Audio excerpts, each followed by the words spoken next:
His Excellency Nana Adom Akufo-Addo wabo empenifo bia baso na we no Bono ye mantam no emu apomdi adwuma yefo a COVID brain wo mu gina omo na so ye adwuma eboa ema COVID na ntumi antretre na adwuma empodu mempeso be kwa na wabere kwa na wugina mu ye adwuma na krata ye free mampanya ka che brese nipa hanan ene aduonum nnan no mampanyi na nkasa ene wode pensi so a wasan se ye niboniam hye ema sankrofo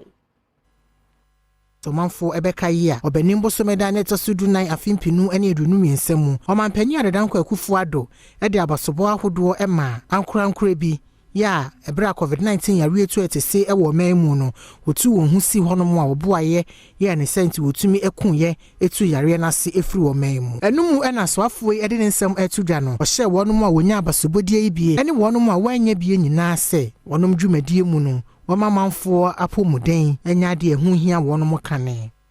At the peril of their lives, now they were working seriously and every year won't be to me as save nipa life. My penny hunajuma moye. Ghana for so hunajuma moye. Tiam say enchepi enomen penny oye say obebo mabaso to afraid the one bank crying. Now, when you say no more doors, come in to men crying and conquer. Dr. Frederick Adom Akufo-Addo eye panyi kwanchefo hwe apomuden hu nsem so e Bono East mantam to wono mu a bra COVID yare no etu atise no woye adwumaden na nso wanya abodini krata yi bi se mema wonom emmo abamu emu. President assign no eyade esombo ma amanfo bebre. Enti eno no a etechre se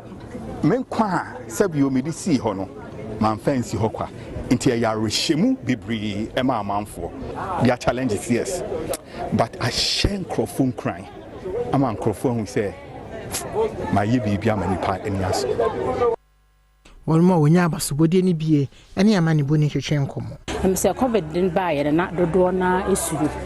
ayenum ayetimi tu anamo edi animu se ye beboa akoyare no eye o mampanyina hu adwuma ye a wama ye abasobodie intimani age se menya abasobodie we medana se miso president I recognize me amami award medana se kranshan ewo minya ewo mu se bibisa pandemic bisa eba e wo so obi akeka no ho na yetumi so anotentem